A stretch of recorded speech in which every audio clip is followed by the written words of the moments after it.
Sir, coming to the straight point, Tummala గారు ఏంటి silent మోడ్లో ఉన్నారా, సైలెంట్ మోడ్లోకి నెట్టేశారా?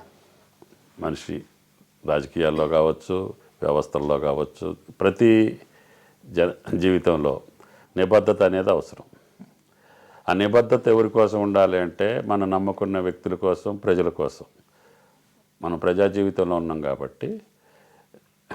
నేను తెలుగుదేశంలో ఆవిర్భావం నాకు తెలియకుండానే ఎన్టీ రామారావు గారు నాకు అవకాశాలు ఇచ్చారు. అవును సార్. దాని ద్వారా 30 సంవత్సరాలు ఆ పార్టీ ఉన్నంతకాలం ఇక్కడ ఎన్ని ఇబ్బందులు వచ్చినా, ఇటువంటి ఆటుపోట్లు వచ్చినా పార్టీ నన్ను ఈ స్థితికి తీసుకొచ్చింది కాబట్టి అందరికీ ఆమోదయోగ్యంగా తలొగ్గి అయినా సరే, ఒక అడుగు వెనక్కేసి అయినా సరే ఆ పార్టీ ద్వారా సంక్రమించినటువంటి అధికారాన్ని ప్రజలకు వాడాలని చెప్పి తాపత్రయపడి, ఇది ముఖ్యమంత్రులు పరిపాలించిన జిల్లా అయినప్పటికీ ఏ అవకాశం లేనటువంటి ప్రాంతాలను ఎంచుకొని నా రాజకీయ జీవితంలో ఎక్కువ రోజులు తెలుగుదేశం పార్టీలోనే ఉండటం జరిగింది. అప్పుడు కూడా 14-13 సంవత్సరాలు మంత్రిగా ఉండే అవకాశం వచ్చింది. తర్వాత రాష్ట్రం విడిపోయిన తర్వాత నాకు గతంలో సహచారం ఉంది మా ఇద్దరికి. తెలుగుదేశం పార్టీ అవతల రాష్ట్రానికి బదిలీ అయిపోవటం, ఆయన గారు లేదు తుమ్మల మళ్ళీ మీరు మన ఇద్దరం కలిసి ఉండాలి అనేటప్పుడు ఆయనకు కేసీఆర్ గారు ఆయన కోరిక అనుగుణంగా నేను అనుకున్నది ఒకటి మిగిలిపోయింది. గోదావరి జలాలు దుమ్మగూడెం ద్వారా జిల్లాకి పారించాలనేది. నేను ఇరిగేషన్ మంత్రిగా 99లో ఆయన మంత్రిగా ఉండే, ట్రాన్స్పోర్ట్ మినిస్టర్గా. ఇద్దరం అనుకొని గోదావరి మీద లిఫ్ట్లు తప్పితే మనకు వేరే అవకాశాలు లేవు. రిజర్వాయర్లకి ఇచ్చంపల్లి కానీ మనం కట్టుకోవడానికి అవకాశాలు లేవు.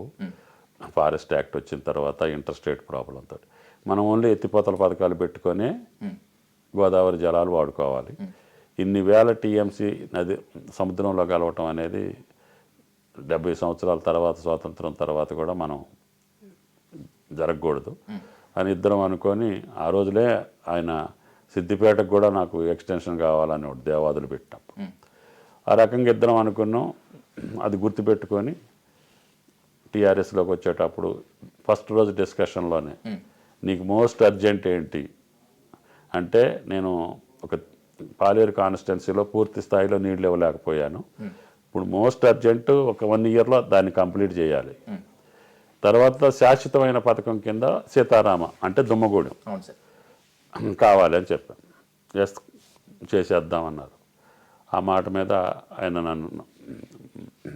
నేను అందుట్లో టీఆర్ఎస్ తోటి ఆయనతోటి ప్రయాణం చేయటం జరిగింది. ఆయన అన్నట్టుగానే, ఆయన మాటకు తగ్గట్టుగానే కార్యక్రమాలు జరిగినాయి. సీతారామ తీసుకున్నాం. పాలేరు నియోజకవర్గంలో ఇప్పుడు అత్యధికంగా నీటిపారుదల సౌకర్యం ఉన్న కాన్స్టిట్యున్సీ తెలంగాణలో ఏదన్నా ఉంటే దట్ ఈజ్ పాలేరు. దాని తర్వాత 10 నియోజకవర్గాలకి 10 లక్షల ఎకరాలకి Dummugudem, now it is Sitarama. అది పూర్తి అయింది అనుకోండి. ఈ టర్మ్లోనే I want to leave my politics అంటే ప్రజా జీవితం నుంచి, అంటే క్రియాశీలక రాజకీయాల నుంచి తప్పుకుందామని. నా కోరిక ఏంటంటే గోదావరి జలాలు ఖమ్మం, కొత్తగూడెం జిల్లాలకు పారాలి. 10 లక్షల ఎకరాలకి నాకు సాగునీరు ఇవ్వాలి. అదొకటి నా కోరిక. అంతవరకే. ఆ కమిట్మెంట్ తోటి ఆయన చేశాడు. ఆయనకి ధన్యవాదాలు. అవిగాక ఇక ఏ ప్రోగ్రాం అయినా మా జిల్లాయే ఫస్ట్. టీఆర్ఎస్ ప్రభుత్వంలో మిషన్ కాకతీయ అన్నాం అనుకో, we are in the number 1. Mission Bhagiratha first నీళ్ళు ఇవ్వగలిగేది నాదే. డబుల్ బెడ్రూమ్ కట్టిన కాడికి ఫస్ట్ ఖమ్మం జిల్లాలోనే.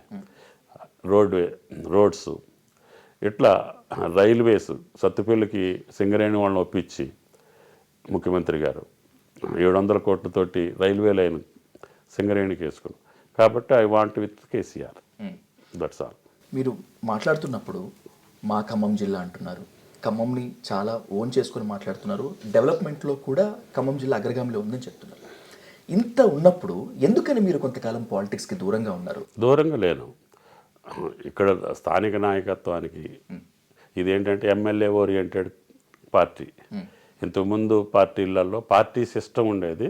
Party directed to MLAs and MPs and ministers. Party అధ్యక్షులు లేకపోతే పార్టీ మండల ప్రెసిడెంట్లు చెప్పినట్టుని చేసే పరిస్థితులు ఉండేది.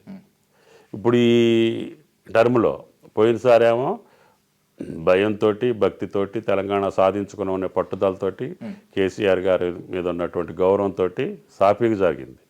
ఈ టర్మ్లో ఆయన ఎమ్మెల్యేగా అందరికీ రాష్ట్రం మొత్తం ఎమ్మెల్యే ఓరియంటెడ్ పాలిటిక్స్ నడుస్తుంది.